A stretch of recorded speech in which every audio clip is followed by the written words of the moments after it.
Hello everyone, welcome to the electronics practical series. Today we'll be performing the practical encoder decoder. So what is an encoder? So encoder is a combinational circuit which performs the reverse operation of a decoder. So encoder basically performs the operation of forming a code. So we may have different types of numbers. We want to find the code of that number. So encoder basically does the coding. It finds the code of that particular number. So it has actually maximum of 2 raised to n input lines and n output lines. We will see this operation, and it produces a binary code which is equivalent to that particular number. Now an encoder encodes 2 raised to n input lines. So if there are n inputs, it encodes actually 2 raised to n input lines with n bits. Okay. And it is optional to represent the enable signal in encoders. So this is the block diagram of an encoder. This is a 8 to 3. So there are 8 input lines and 3 output lines. So this 8 input lines starting from y0 to y7, and output is a0, a1 and a2. Now if we know this octal numbers, so octal to binary, when we convert from octal to binary, in octal there are 8 numbers. Okay, so the code for the 8 numbers are from 0 to 7.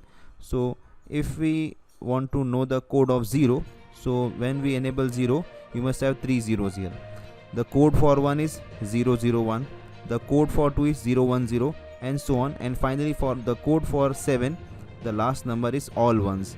So this will perform that operation that when this line 0 line is enabled, it will generate the code for 0. When 1 is enabled, it will get the code for 1, and so on. Now in Multisims, the simulator which we are using for this particular practical, we have to select this ENC823. We'll do this practical now. So this is what we have. These are here the inputs are denoted by D0, D1, D2 up to D7, and these are the outputs A0, A1 and A2. Now there are some more pins. We won't care about this. We'll leave them. So we'll just do connections on from D input to D0 to D7 and the output at A0 to A2. Now here you can see there is a bubble. Okay, there is a bubble here. Now what does this bubble represents? It represents that the input is enabled active low. Okay, what does that mean, active low? It means that if we want to get the code for D0, that is 0, this must be low and all others must be put high. Okay, so this is active low input. Active low means what? In order to enable the input, that input should be 0 and rest all should be 1. Now suppose I want to activate, I want to get the code for 7. So this D7 should be activated. That means D7 should be 0 and all others should be 1. And you can see output is also active low. It means that 0 means high output. Okay, 0 means high output. So this is what we will get. So in this case, suppose I want to activate D0. So I'll make this as 0. So the code for 0 should be 0, 0, 0, all the 3 zeros, but I will get here all ones. So it is opposite of what we are expecting. So this is the negative logic. Then we'll see the truth table. So this is the truth table. If we do the practical, we see this, we'll verify this table. So in the first row, so these are all the inputs and these are the outputs. So I want to get the code for D0. So I'll make D0 as 0 and rest all as 1. Now what we will get is all ones. It means, so ones mean what? This is actually active low. So when the output should be 0, but we are getting 1 because it is active low. And finally when we give D7, the code for D7, we have to activate D7, it is 0 and all rest all are 1. So we get all as 0. So let us do this on Multisims.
So next part is the decoder.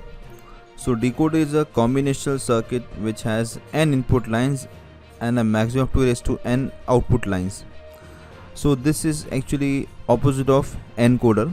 So decoder, it gives the actual number from the code. We give the code and it gives that particular number. So one of these outputs will be active, whatever, there are many outputs, so one of the outputs will be active based on the combination of the inputs present when it is enabled. So that means decoder detects a particular code. Okay, like suppose if we consider like a octal code. Okay, so if we give 000, so 000 is the code for number 0, then 001 it is 1, and so on. So if we give all three as 1, then it will activate number 7. So because 7 is the code for 111. Now this is the block diagram of a 3 to 8 decoder. So there are 3 inputs and 8 outputs. In multisim we will use this DCD underscore 3 to 8. This is what we'll use. These are the inputs A, B, C, but C is the most significant bit. We won't write A, B, C, it is C, B, A. So C is the most significant bit and A is the least significant. Now here in this case inputs are active high. So if we want 0, we'll give 0. If we want 1, we'll give 1. And outputs are active low. It means that suppose if we put this all as 0, 0, 0. So for all the 0, 0 must be selected. So because 0, 0, 0, if A, B, C all are 0, 0, 0, then it represents 0. So in that case output this Y0 will be 0, rest all will be high. So the one which is activated becomes 0 and the one which is not activated becomes high. So this is this in this case input is active high but output is active low. Now let us see the truth table which will be getting. So these are the input lines, as I've told, this is CBA not ABC. So right side is A, B, C, A then B then C. So if all are 0, 0, it means 0 should be active. So once 0 is activated, so Y0 will become 0 and rest all will become 1. Then 0, 0, 1. Okay, this 0, 0, 1 is the code for 1. So in that case Y1 will get activated, it will become 0 and rest all become 1, and so on. When the last one, when all are high, so 7 should be selected. So 7 is selected, it becomes 0 and rest all becomes high. Now let us implement this on multisims.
So that's how we verify this working of a decoder. So this is the truth table for the decoder, and this one is the truth table for the encoder. You can verify this. Okay, so that's all for this particular session. Thanks for watching.